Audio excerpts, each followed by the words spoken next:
Es una bendición poder compartir contigo este espacio donde podamos estudiar la palabra de Dios en temas tan importantes como los temas proféticos. Esta mañana vamos a tocar un tema de actualidad profética y qué bendición tener al hermano Joel aquí, quien además de ser pastor es presbítero en la ciudad de Barranquilla, en el distrito número 8. Es un joven que creció en el Evangelio y ha dedicado toda su vida a servir a Dios. Y me siento en esta mañana honrado de poder compartir este espacio para todas las personas, amigos, hermanos que nos escuchan. Hermano Joel, ¿cómo está? ¿Cómo amaneció? Muy bien, hermano Eduardo, un abrazo virtual para ti, para la familia. Saludos a tu hermana Margie y a toda la congregación allá en Mojica 2, ciudad de Cali. Hermanos, que Dios los bendiga, que Dios nos siga guardando en este momento difícil que atraviesa el mundo. Y bueno, sí, gracias por la presentación, hermano Eduardo. Pues en eso estamos, a eso nos hemos dedicado, a servirle a Cristo y me alegra contar con su amistad y gracias por la invitación. Amén, hermano Joel. Bueno, entremos en materia. La gente está muy preocupada en estos días por la situación que estamos viviendo de la pandemia. También hay unos comentarios que tienen que ver con el nuevo orden mundial, el tema de las antenas. Bueno, en fin, toda esta situación ha despertado en la gente un interés por conocer estos temas bíblicos que hablan del fin de los tiempos. Y quisiera pues que en esta mañana, a la luz de la palabra, usted, hermano Joel, nos pudiera aclarar algunas cosas. Por ejemplo, el tema de la venida del Señor, el tema de la gran tribulación, las señales antes de la venida del Señor. Podríamos explicar y aclarar algunas cosas y por qué es importante conocerlas. Bueno, ciertamente sí es un tema eh, de primer nivel y de interés, no ahora, sino de siempre. La preocupación por el futuro ha estado presente desde los primeros tiempos. Hubo un rey en Babilonia llamado Nabucodonosor, allá en el capítulo 2 de Daniel, él tuvo un sueño y tuvo pensamientos, el sueño lo olvida, él quiere saber, estuvo inquieto hasta que no supo y Dios entonces utiliza a Daniel para revelarle al rey el sueño y también la interpretación que era el sueño, algo sobre el futuro, nada más y nada menos que el curso de los reinos del mundo hasta el establecimiento del reino de Dios en esta tierra. Así que fue una revelación muy importante a través de un sueño que recibió ese rey. La Biblia allí dice que él se turbó, que se preocupó, no dormía, estaba desesperado por saber. Pero eso no solo ocurrió en Nabucodonosor, a lo largo de la historia, siempre que estos acontecimientos mundiales nos golpean de esta manera, siempre viene la explicación, vienen los por qué, eh, vienen entonces las preguntas, los cuestionamientos, el deseo de saber si esto está planificado o no. En cuanto a nosotros los que tenemos la visión bíblica, cristiana, tenemos que estar bien ubicados en estos días porque lo que sucede se ha prestado para especulaciones, para decir cosas que no las enseña la Biblia, para ir más allá de lo que está escrito. Yo a eso lo he llamado escatología especulativa, cuando las personas entonces empiezan a tratar de dilucidar más allá de lo que la Biblia dice. Y hay cosas que son detalles proféticos que no se describen en la Biblia, no tienen esa importancia que a veces nosotros les damos. Ocurre, por ejemplo, con lo del número de la bestia. Todo el mundo quiere saber, al interpretar esa escritura, quién es, cómo se llama, pero sencillamente en la medida en que la palabra de Dios se vaya cumpliendo, eso lo sabremos. Entonces no hay necesidad de caer en la especulación. Y finalmente, quiero leerle un texto bíblico aquí. Tenemos la palabra profética más segura, a la cual hacéis bien en estar atentos como a una antorcha que alumbra en lugar oscuro, hasta que el día esclarezca y el lucero de la mañana salga en vuestros corazones. Entendiendo primero esto, que ninguna profecía de la Escritura es de interpretación privada, porque nunca la profecía fue traída por voluntad humana, sino que los santos hombres de Dios hablaron siendo inspirados por el Espíritu Santo. Entonces podemos conocer el futuro porque Dios lo ha revelado aquí en su palabra. Aquí dice santos hombres de Dios, por eso no se equivocaron. Hablaron siendo inspirados por el Espíritu Santo. Muchos de ellos escribieron de cosas que ni siquiera las entendieron en su tiempo. Daniel capítulo 12 dice que Daniel vio, oyó, se le ordenó poner por escrito la profecía, pero él quiso saber la interpretación, pero le dijeron, no, Daniel, sella eso, que eso no es para este tiempo, eso es para cuando eh, llegue el cumplimiento de lo que has visto. Entonces, eh, la palabra profética más segura es la escritura. Hay gente buscando en las profecías mayas, buscando en Nostradamus, buscando en oráculos, pero la escritura, la Biblia nunca se ha equivocado. Si algo tiene la Biblia que la destaca como un libro fuera de serie, un libro de otro nivel, es la profecía cumplida. Si alguien nos cuestiona sobre nuestra fe en la palabra, entonces sencillamente le debemos señalar el cumplimiento exacto de cientos de profecías que encontramos en la Biblia. Acerca de la primera venida de Cristo encontramos unos cumplimientos exactos, eh, aún de cosas que son detalles. La cantidad de monedas por las que Judas lo vendió estaba profetizado, que sería enterrado con los ricos. Y José de Arimatea tenía un sepulcro en el que Jesús fue sepultado. Entonces, son profecías que se cumplieron con una asombrosa exactitud, que le dicen a uno que las que faltan por cumplirse, entonces también se cumplirán de la misma manera, porque el cielo y la tierra pasará, pero la palabra del Señor no pasará. Así es, hermano Joel. Estos son acontecimientos tremendos que a la luz de la palabra se han estado dando. Sabemos que la venida del Señor es uno de los temas también importantes en la predicación del Evangelio.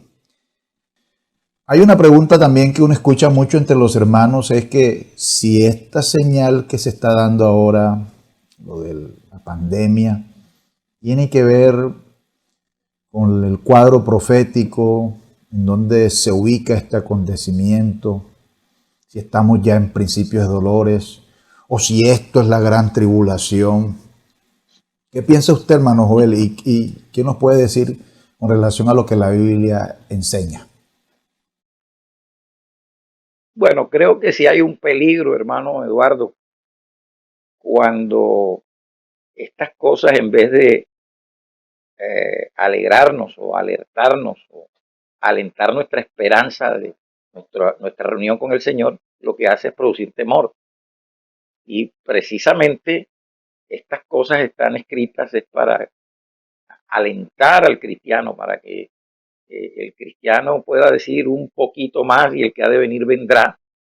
Entonces, esto de la venida del Señor por la iglesia y de el cumplimiento de todas esas profecías acerca del fin del mundo están en la Biblia es para que nosotros reforcemos nuestras convicciones, nuestra fe sea alimentada y sobre todo para que mantengamos esa esperanza. Fíjese que hablando del arrebatamiento allá en Tesalonicenses, dice al final, luego de hablar de que los muertos en Cristo resucitarán y luego nosotros los que hayamos quedado hasta la venida del Señor seremos arrebatados juntamente con ellos, luego añade que nos alentemos los unos a los otros con estas palabras.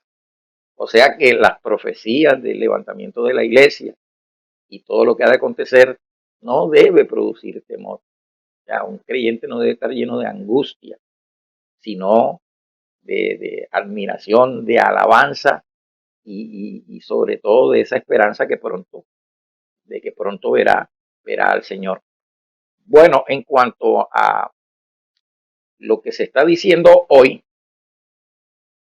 sobre lo que sucede con esta pandemia y toda esta crisis que ha generado este virus, se han dicho muchas cosas que el que no estudia la palabra, el que no conoce bien la palabra, entonces cae en lo que decíamos hace un rato, en el campo de la especulación.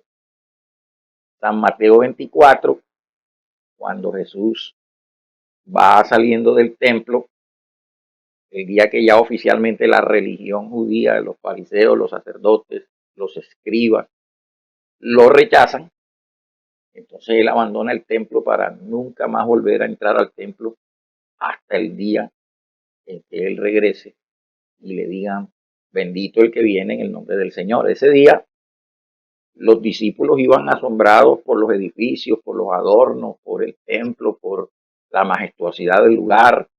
Hay que recordar que ellos venían de una región casi que campesina, lejana, de una provincia que era Galilea. Y al ver esos edificios en Jerusalén, ellos están asombrados y están deslumbrados por lo que ven. Y el Señor les dice, pues, ¿quiere que les diga algo? Aquí no quedará piedra sobre piedra que no sea derribado. Entonces ellos asombrados, ¿cómo así? Si tú eres el Mesías y si tú vas a reinar, ¿cómo así que vamos a ser destruidos? ¿Cómo así que el templo va a ser destruido? Ellos no les cabía en su concepción judía mesiánica que el Mesías fuera muerto, porque hace unos días él les había dicho que iba a ser muerto y que iba a resucitar y que el templo iba a ser destruido. Eso no les cabía en la cabeza. Queda la pregunta entonces cuando salen del templo y suben al monte de los olivos que está frente al templo y se sientan ellos, entonces dinos cuándo serán estas cosas, qué señal habrá de tu venida y del fin del siglo. Entonces el Señor empieza a responder allí unas preguntas que debemos estudiarlas de manera cuidadosa. El Señor empieza entonces a hablarles de la destrucción del templo y les dice, bueno, Jerusalén será rodeada de ejércitos y cuando ustedes vean eso, los que estén en Judea huyan a los montes y, en fin, les empieza a dar un preaviso de lo que, de lo que iba a suceder con Jerusalén. Y entonces empieza a detallarles de una manera precisa los acontecimientos del fin de la era judía, del cierre de un periodo y debido a la incredulidad y a la dureza del corazón de los judíos. Entonces, Jesús allí, en Mateo 24, está describiendo el fin de una era judía.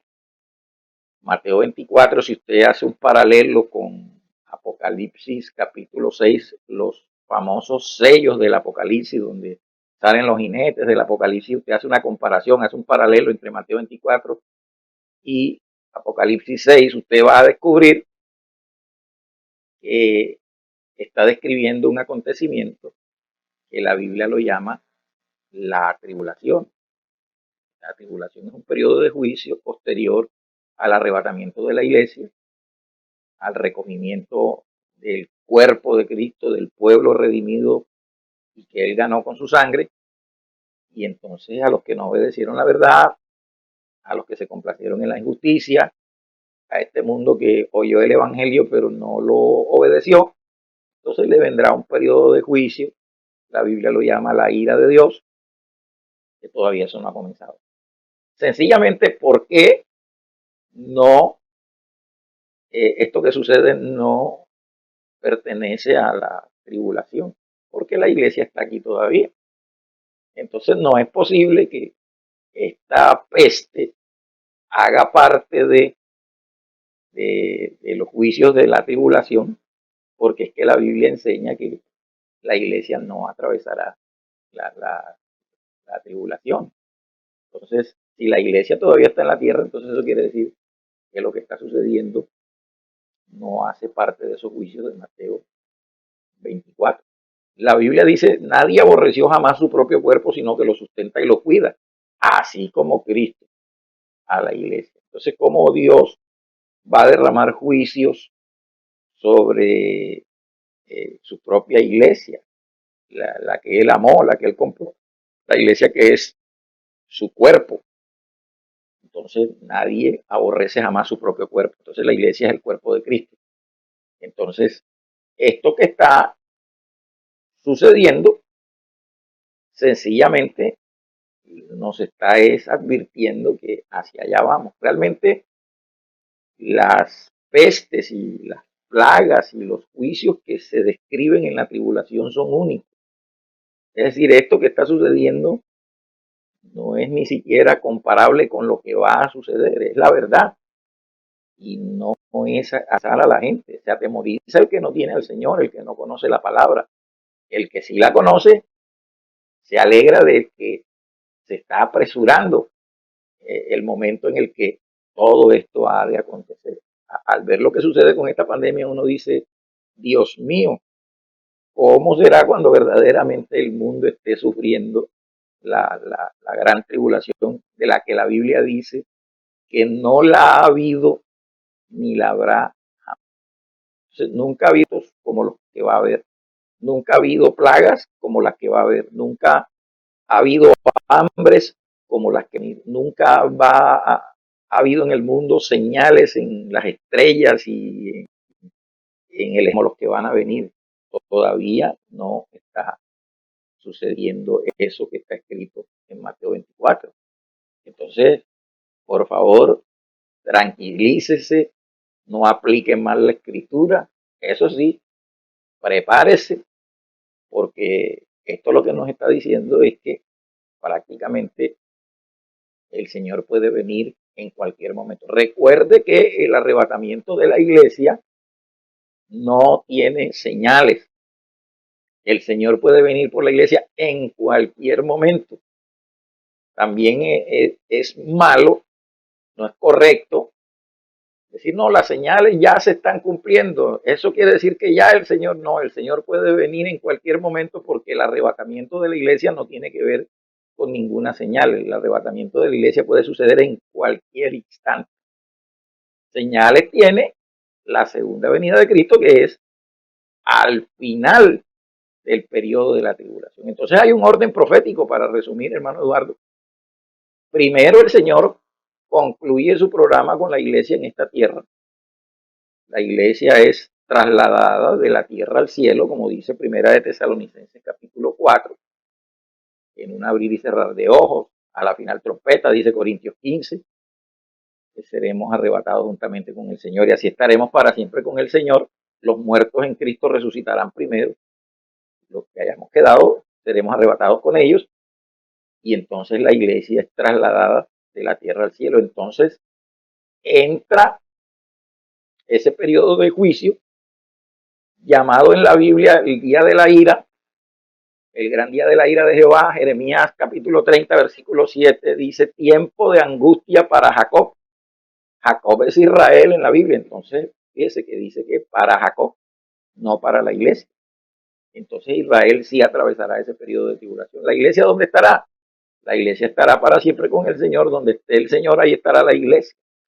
Entonces, ese periodo de la tribulación es una semana profética de 7 años, de las que describe Daniel capítulo 9, versículo 27, una semana que queda de las 70 que profetizó Daniel en el capítulo 9. Esa semana profética de 7 años, una semana en la Biblia, puede ser interpretada como semana de años. Entonces, es un tiempo de ira, es un tiempo de juicio, es un tiempo de prueba para Israel, pero la Biblia dice de la cual será librada. Luego, al final de ese periodo, el Señor regresa con la iglesia, con los santos. Zacarías capítulo 14, vendrá Jehová mi Dios y con él todos sus santos.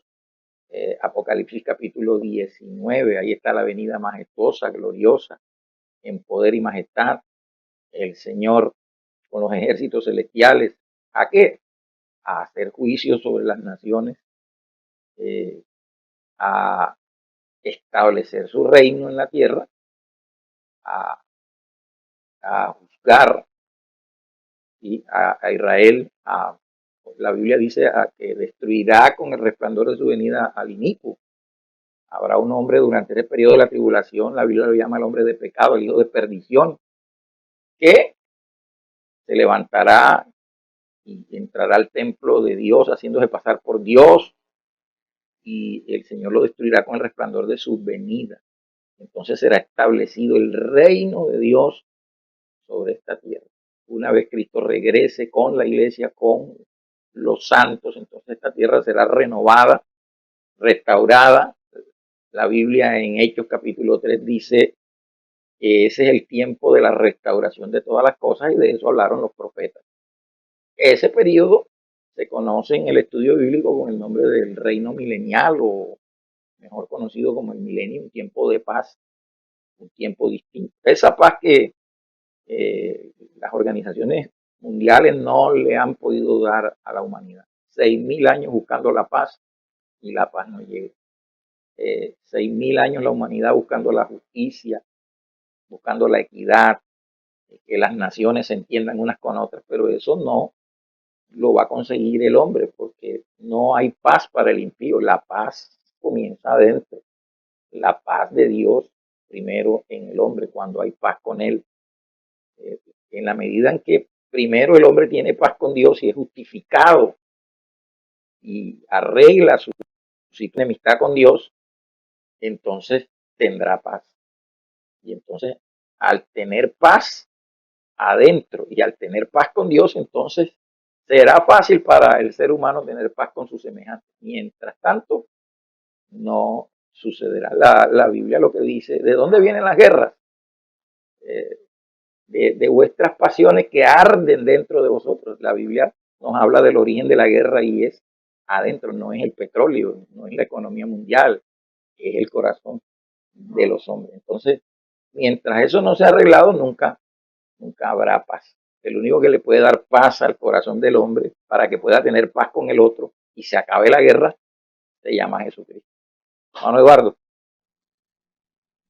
Qué bueno, hermano Joel, estas aclaraciones son muy pertinentes de lo que la Biblia nos enseña. Entonces podríamos decir que estamos viviendo el tiempo de la gracia. Estamos en el tiempo en que la gente se puede arrepentir, buscar de Dios. No estamos en la tribulación o en la gran tribulación. Así es, hermano Joel. Hermano, completamente de acuerdo. Amén. Claro, hay alguna posición teológica equivocada que sostiene que la iglesia sí pasará por esa tribulación, que la iglesia será martirizada. Pero si usted me permite, hermano Eduardo, no sé si pueda leerle aquí las razones bíblicas Amén. por las cuales la iglesia no pasará por ese periodo. Entonces es que hay razones escriturales, ¿sí? Y no se pueden ignorar. Entonces, ¿por qué no estamos en la gran tribulación? Sencillamente porque la iglesia de Jesucristo todavía está aquí sobre la tierra. Entonces, mientras la iglesia es la sal de la tierra, la iglesia es la luz del mundo, la iglesia es el cuerpo de Cristo. Entonces, mientras la iglesia y el Espíritu Santo en ella esté aquí, todo ese misterio de la iniquidad del que habla Tesalonicenses está represado, está allí reprimido. Y el hombre de pecado, el hijo de perdición, o lo que la gente comúnmente llama el anticristo o la bestia, no se va a manifestar en el mundo mientras la iglesia esté aquí. Entonces, no sé si hablamos acerca de las bases bíblicas de por qué la iglesia no atravesará Claro, por la gran sería bueno tribulación. mencionar algunos textos bíblicos, hermano Joel, para descartar cualquier duda y afianzarnos en lo que la palabra nos enseña. A veces muchos de los hermanos le prestan más atención a algunos comentarios sueltos, a enseñanzas que tienen una postura totalmente contraria a lo que la sana doctrina enseña.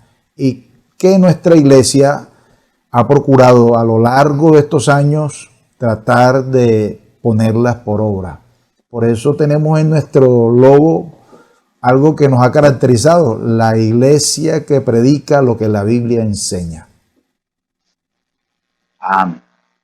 Bueno, vamos a hablar de dos tipos de pruebas.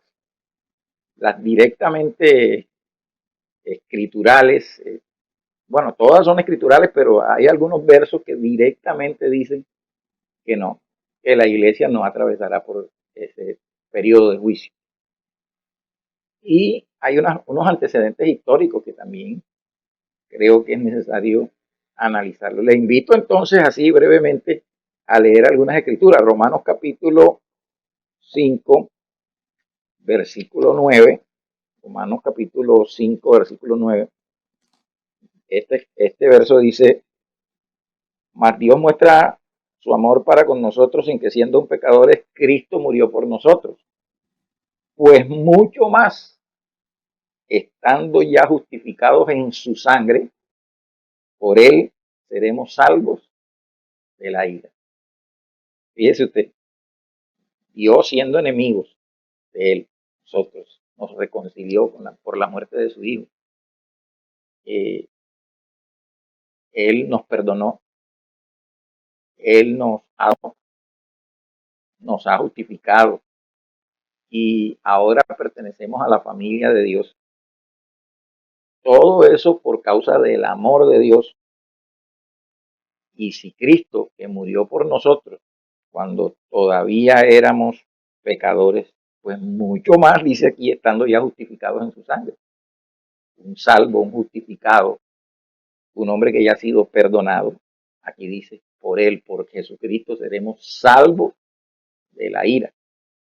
Y la Biblia llama al periodo de la tribulación la ira de Dios. Le doy aquí algunos, algunos textos bíblicos que hablan del día de la ira, porque todo el Antiguo Testamento habla de ese día de ira. Lo menciona en muchos lugares, Isaías 2:12, Isaías 13:6, Joel 1:15. Ay de aquel día, porque cercano está el día de Jehová y vendrá como destrucción del Todopoderoso. Sofonías 1:14, cercano está el día grande de Jehová, cercano y muy próximo es, amarga la voz de Jehová, gritará allí el valiente. Escuche, Sofonías 1:15, día de ira, aquel día de angustia y de aprieto, esa es la gran tribulación, día de alboroto y de asolamiento, día de tiniebla y día de oscuridad, día de nublado y día de entenebrecimiento, día de trompeta y de algazara sobre las ciudades fortificadas y sobre las altas torres. Primera de Tesalonicenses 5:2, la Biblia llama tiempo de angustia para Jacob. Jeremías 37. Entonces, aquí se promete que a una persona que ha sido justificada, Romanos 5:9, y ya ha sido justificada, ¿cuánto más no será salvo de la ira? ¿Cuánto más? Entonces, ahí tiene un texto bíblico para que lo analice. Pero otro, miremos primero de Tesalonicenses 1:9, las cartas a los tesalonicenses son las epístolas que tratan el asunto de la profecía, del cumplimiento, de lo escatológico, del asunto de la venida del Señor. Entonces, así brevemente, en Tesalonicenses capítulo 1, primera carta, capítulo 1, versículo 9, dice, porque ellos mismos cuentan de nosotros la manera en que nos recibisteis y cómo os convertisteis de los ídolos a Dios, para servir al Dios vivo y verdadero y esperar de los cielos a su Hijo, al cual resucitó de los muertos, a Jesús, que nos libra de la ira venidera. A Jesús, que nos libra. Amén. No en la ira venidera, como algunos enseñan, sino de la ira venidera. Es decir, nos va a librar, sacar fuera de la ira venidera. La tribulación es la ira venidera. Entonces, que nosotros estamos aquí, dice, estamos esperando al Señor, nos hemos convertido de los ídolos al Dios vivo, que le servimos al Dios vivo y verdadero, y lo estamos esperando, esperando de los cielos a su Hijo, que resucitó de los muertos, a Jesús, es a quien estamos esperando, no la marca de la bestia, ni los desastres mundiales, sino que estamos esperando a Jesús, quien nos libra de la ira venidera. Otro texto, allí mismo, 1 Tesalonicenses 5:9. 1 Tesalonicenses 5:9, porque no nos ha puesto Dios para ira, sino para alcanzar salvación por medio de nuestro Señor Jesucristo, quien murió por nosotros para, ya sea que velemos o que durmamos, vivamos juntamente con Él. Y no termina ahí, sino que dice, por lo cual, animaos unos a otros y edificaos unos a otros, así como lo hacéis. Entonces, verso 9, no nos ha puesto Dios a nosotros los creyentes, los justificados, los salvos, los redimidos, para ira, sino para alcanzar salvación. Pero hay una razón todavía mayor, Apocalipsis 3:10, la iglesia a la que no se le reprocha nada. En el capítulo 2 y 3 de Apocalipsis tenemos unos mensajes a 7 iglesias a las que el Señor resucitado se le aparece y exalta o resalta las cosas positivas, buenas, loables de la congregación, pero reprende las cosas negativas, y a alguna de esas iglesias el Señor las manda a arrepentir. Estos capítulos 2 y 3 de Apocalipsis hablan del periodo de la iglesia en la tierra, y de esas 7 iglesias representan a la iglesia como la luz del mundo aquí, mientras la iglesia está en la tierra. Es el periodo de la iglesia. Pero me llama la atención que hay una iglesia aquí que es la iglesia de Filadelfia, Apocalipsis 3, versículo 10. A la iglesia a la que no se le reprocha nada, a la iglesia perfecta, una iglesia que el Señor la alaba, el Señor no le ve ninguna mancha, ninguna imperfección, no le reprocha absolutamente nada. Y a esa iglesia perfecta y sin mancha es a la que se le dice esto: por cuanto has guardado la palabra de mi paciencia, yo también te guardaré de la hora de la prueba que ha de venir sobre el mundo entero para probar a los que moran sobre la tierra. ¿Qué es eso?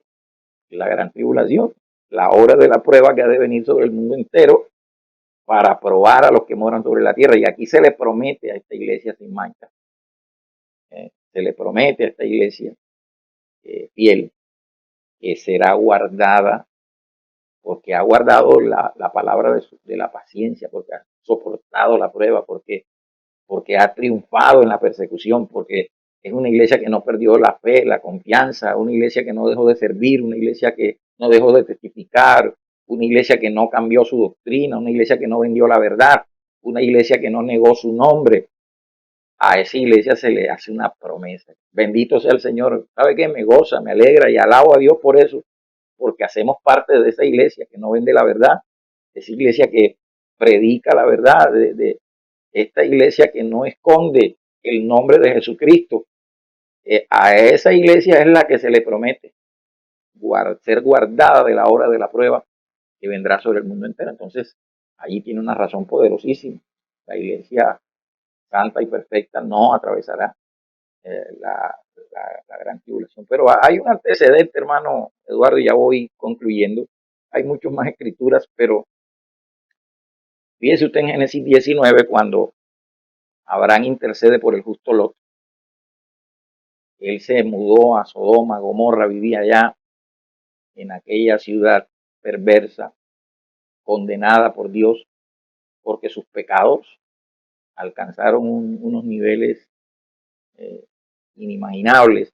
Entonces Dios decidió juzgar aquellas ciudades por sus pecados. Y entonces allá vivía Lot. Y Dios le revela ese propósito a Abraham. Y entonces Abraham intercede, empieza a rogar para que el Señor tenga misericordia de la ciudad. Y el Señor está dispuesto. Y Abraham empieza a decir que, Señor, si hay tantos justos, pero si faltan algunos, y si solo, bueno, al fin solo quedaba Lot allá. Así que Dios envía ángeles a sacar a Lot antes de derramar el juicio. Entonces eso me da a mí una idea bastante clara del proceder de Dios con los justos. Antes de derramar un juicio, Dios tuvo el cuidado de sacar a Lot y a su familia de allá de Sodoma, porque no iba a caer el fuego y la destrucción hasta que Lot no estuviera en un lugar seguro. Entonces ese es el proceder de Dios. Dios siempre hace distinción en el juicio. Y en las plagas en Egipto, porque fueron juicios también sobre Egipto, que es tipo del mundo, mientras que en Egipto había destrucción, en Egipto había plagas, en Egipto había dolor, en Egipto había destrucción. En las tierras donde vivía el pueblo de Dios, nada de eso sucedió. Ellos tenían luz en sus habitaciones, ahí no hubo muerte, porque eran su pueblo. Entonces Dios hace distinción en el juicio entre unos y otros, entre los que le temen y los que no le temen. Entonces, ahí tenemos unas razones bíblicas poderosas por las cuales creemos que la iglesia no pasará por la gran tribulación. Y la que decíamos ahorita, nadie aborreció jamás su propio cuerpo, sino que lo sustenta y lo cuida. Cristo, dice Efesios y Colosenses, la cabeza del cuerpo que es la iglesia. Entonces, Él no aborrece su propio cuerpo, que es la iglesia. Antes lo sustenta y lo cuida.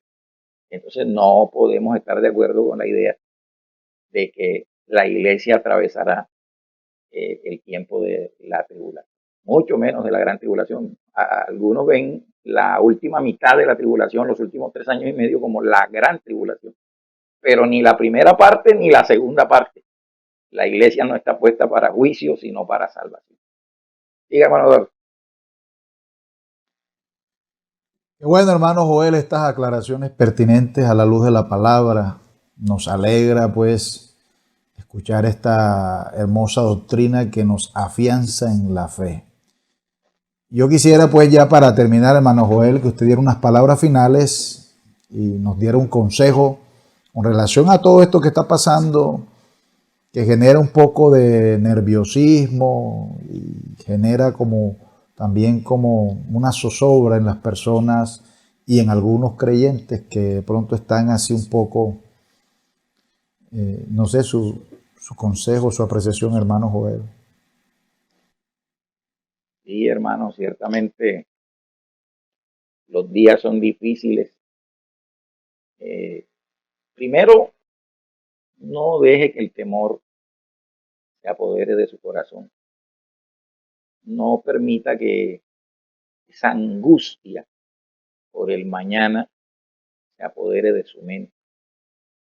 Nosotros estamos en las manos del Señor. Nuestra vida está en las manos de Dios. Sea que vivamos, sea que muramos, del Señor somos. Y eso no lo va a poder cambiar el mundo, Satanás, ni coronavirus, ni nada. Somos del Señor. Entonces, es posible que atravesemos momentos difíciles. De hecho, nos hemos preocupado por algunos hermanos que están atravesando momentos de escasez, pero muchos me llaman y me dicen, no, hermano, aquí Dios nos ha provisto. No tenemos los ingresos que teníamos hace meses atrás, pero aquí no nos ha faltado la comida, no nos ha faltado, y gracias a Dios estamos bien, estamos sanos, Dios nos ha guardado. Entonces, de eso se trata, de fortalecer nuestra fe, nuestra confianza en el Señor. Cuando vemos que todo esto sucede, hermanos, la Biblia lo que dice es, erguíos, levantad vuestra cabeza, porque ya está cerca vuestra redención. Porque ahora está más cerca nuestra salvación que el día que creímos. Porque ya lo que falta es poco para la venida del Señor. Bueno, si bien yo hablaba de que no debemos especular, pero de todas maneras, como la Biblia sí nos manda a mirar la higuera y los demás árboles, en esa parábola, la higuera es Israel y los demás árboles son las naciones del mundo. Entonces, cuando uno observa el panorama de lo que sucede en el mundo y las naciones, todo esto, y uno va a la profecía bíblica y uno conoce la profecía bíblica, uno dice, bueno, esto ya está tomando forma, esto se está dando de la manera como la Biblia lo señala. Cuando, por ejemplo, la Biblia dice que va a venir un tiempo en que no podrán ni comprar ni vender, que se pongan la marca de la bestia. Claro que a los creyentes no nos van a poner la marca de la bestia. No se preocupe, porque si la vacuna tiene el chip, entonces va a empezar la polémica. Y hermano, y entonces nos toca ponernos el chip en la vacuna. No se preocupe por eso, porque a la verdadera iglesia no la van a marcar con ningún chip, con ningún, con ningún sello de la bestia, porque la iglesia cuando eso suceda no estará sobre la tierra. Confiemos en la palabra de Dios, mis queridos hermanos. Bueno, aunque la tierra tiemble y los montes se traspasen al corazón de la mar, yo estaré confiado. Amén. Procuremos dormir en paz, que la paz de Dios guarde nuestros corazones, que estemos tranquilos a la expectativa, ¿sí? Y que cuidemos de nuestra salud espiritual. Amén. Ahora que se extreman los cuidados por la salud del cuerpo, yo estaba pensando, bueno, así de extremos también y de cuidadosos deben ser los métodos para cuidar también de nuestra salud espiritual. Así que, hermanos, adelante en el nombre del Señor Jesucristo. El Señor les dé las fuerzas, el consuelo, el Señor les dé la provisión, el Señor nos ayude a todos a perseverar, a permanecer fieles y firmes y constantes y sirviendo al Señor. Recuerde, la palabra de Dios no está presa, no nos estamos reuniendo en templos físicamente, pero no olvide que nuestra comunión es una comunión espiritual. No se despegue de su pastor, no se despegue de las transmisiones, aliméntese de todo lo que viene de arriba en vez de estar viendo noticias negativas de muertos y de estarse angustiando con lo que dicen las noticias. Fortalezca su fe con esta palabra, fortalezca su vida con el mensaje de Dios, llene su vida de lo que Dios dice y no tenga miedo, porque muchas veces en la Biblia se repite, no temáis. Amén. El que ha de venir vendrá y no tardará. Pero nosotros no somos de los que retroceden, sino de los que tienen fe para la salvación del alma. Así que adelante en el nombre del Señor. Dios nos ayude y nos bendiga a todos. Gracias, hermano Joel, por esta poderosa palabra. Bueno, vamos a dejar hasta aquí. La invitación está abierta para el hermano Joel nuevamente. Nos trae otro mensaje alentador de la palabra de Dios. Es una bendición tenerlo aquí. Envío saludos a su esposa, a sus hijas, a la congregación allá en el barrio Santa María en Cali, en Barranquilla. Y yo sé que va a ser de gran bendición también todo esto que está pasando para que la iglesia crezca y se desarrolle. Gracias, hermano Joel. Dios te bendiga. Amén. Bueno, hermano Eduardo, saludo a todos por allá.